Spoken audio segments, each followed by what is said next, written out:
రంగారెడ్డి జిల్లా షాద్నగర్ పట్టణంలో ఇటీవల జరిగిన మహిళా హత్య కేసును ఛేదించారు పోలీసులు. చౌదరిగూడ మండలానికి చెందిన మృతురాలు భాగ్యలక్ష్మి తన భర్త విడిపోయి షాద్నగర్ పట్టణంలో కోర్టు సమీపంలోని శ్రీనివాస కాలనీలో అద్దె ఇంట్లో ఉంటూ రోజువారీ కూలీగా పనిచేస్తుంది. పని దగ్గర పరిచయమైన నిందితుడు పరమేష్ తో వివాహేతర సంబంధం పెట్టుకుంది. ఆ చనువుతో మృతురాలు మంజుల దగ్గర నిందితుడు అప్పుగా కొన్ని డబ్బులు తీసుకున్నాడు. అవి తిరిగి ఇవ్వకుండా ఉండాలంటే ఆమెను ఎలాగైనా అంతమొందించాలని పన్నాగం పన్నిన నిందితుడు ఆమె తన ఉంటున్న అద్దె గదికి రాత్రిపూట భోజనానికి రమ్మన్నాడు. అక్కడికి వెళ్లిన మంచులను భోజనం చేసిన తర్వాత మాట్లాడుతూ ఒక్కసారిగా తనపై దాడి చేసి గొంతు నులిమి హత్య చేశాడు. అనంతరం ఆమె ఒంటిపై ఉన్న బంగారు వస్తువులను తీసుకుని అర్ధరాత్రి మృతదేహాన్ని కవర్లో చుట్టి తన బైక్ పై తీసుకుని వెళ్లి ఆమె అద్దెకు ఉంటున్న గది సమీపంలో పడేశాడు. ఉదయం మృతదేహాన్ని చూసిన స్థానికులు పోలీసులకు సమాచారం అందించారు.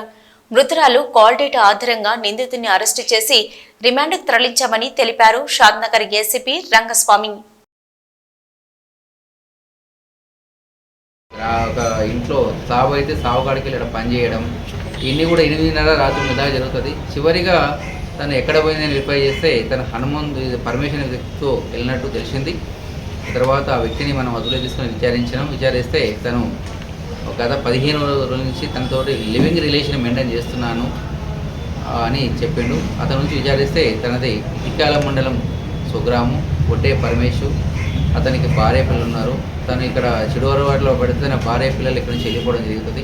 ఈ ఒంటరిగా ఉన్న ఈ లేడీని కూడా తను మొన్న రిలేషన్ ఏర్పాటు చేసుకొని తనతోటి ప్రతిరోజు రావడం తన దగ్గర ఉండడం జరిగేది. చివరికి 27 రాత్రి కూడా తను 10 గంటల సమయంలో ఇంటికాడే పోవడం జరుగుతుంది. తనకి ఈ లేడీ ఎవరైతే మృతురాలు ఉందో భాగ్యలక్ష్మి, ఈ భాగ్యలక్ష్మి ఆల్రెడీ వివాహం అయినది. తనకు భర్తను వదిలేసి పిల్లలను వదిలేసి ఇక్కడ ఒక్కదే ఉండి ఇక్కడ కూలి పని చేసుకుంటూ ఉంటుంది. తన దగ్గర కొంత డబ్బులు కొంత బంగారం కూడా అతను గమనిస్తాడు. ఎటైనా అవి కాజల తలంతోటి ఆమెను డబ్బులు కావాలి బంగారం కావాలంటే తను ఒప్పుకోకపోతే ఆ రోజు చిన్న స్కప్పులు అయితే స్కప్పుల్లో తను గొంతు పట్టుకొని తీసుకొచ్చి చంపేయడం జరుగుతుంది.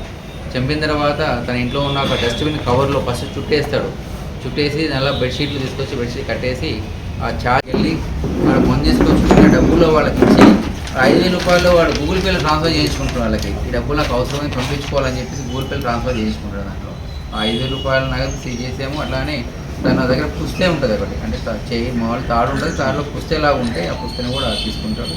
అదొక మాసంలాగా ఉంటుంది. ఆ తర్వాత ఒక జత కమ్మలు ఒక అరతులో ఉంటాయి. ఆ సెల్ ఫోన్ కూడా తను తీసుకెళ్ళి నాళ్ళ పడేస్తే ఆ సెల్ ఫోన్ కూడా రికవర్ చేస్తాను. ఆ ప్రాపర్టీ ఇంటాక్ట్ దొరికింది. సో అఫెన్స్ కూడా వాడు చెప్పింది ప్రతిదీ కూడా మేము అతను చెప్పిన నేరం చేసిన విధానము, అతను తీసుకెళ్ళి పడేసిన ప్లేసు అవన్నీ కూడా రీకన్స్ట్రక్ట్ చేసాము. దాంట్లో అన్ని కూడా ప్రాపర్ డాక్యుమెంట్ చేసాము. అతను అరెస్ట్ కూడా చేసాము.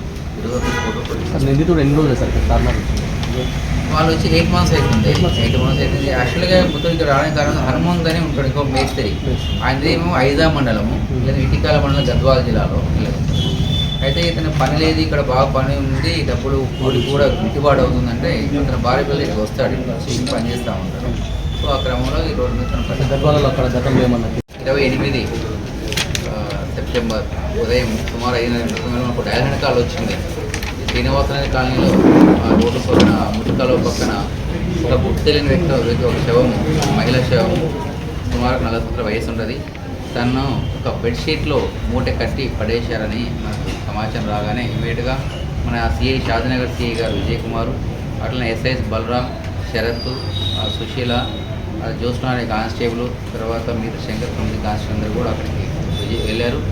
వెళ్ళి అక్కడ శవాన్ని పరిశీలిస్తే ఎవరో గుర్తులేని వ్యక్తులు దాన్ని గొంతు నొలిపి చంపినట్లు మనకు అక్కడ కనపడ్డది.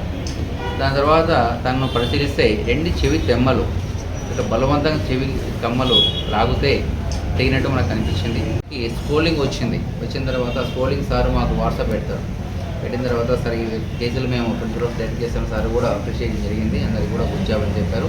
సో దీంట్లో ప్రత్యేకంగా మన సిపి సార్ మన అవినాష్ మంచి సారు, మన Shamshabad DCP Rajesh sir, additional DCP Ram Kumar sir, వాళ్ళ ఆధ్వర్యంలో మన సిఐ విజయ్ గారు ఈ కేసును డిటెక్ట్ చేయడం జరిగింది. సో దీన్ని మేమేం చెప్పి ప్రజలకు చెప్పి విన్నపం ఏంటంటే చాలా వరకు జరిగే సంఘటనలలో మనకి ఎక్కువ కూడా ఈ ఏదైతే ఇంటిమసీ ఉంటుందో ఇల్లీగల్ ఇంటిమసీ దాంట్లో ఎక్కువ మనకు సంఘటనలు జరుగుతూ ఉన్నాయి. సో ఈ విషయంలో అందరూ జాగ్రత్తగా ఉండాలని కోరుకుంటున్నాం.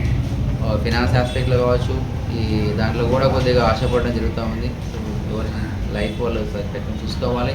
ఎక్కడ తొందరపాటు పడినా ఆశపడినా కూడా ఆగమయ్యే ఆస్కారం ఉంటుంది కాబట్టి ఒక విషయాన్ని రిక్వెస్ట్ చేస్తాం.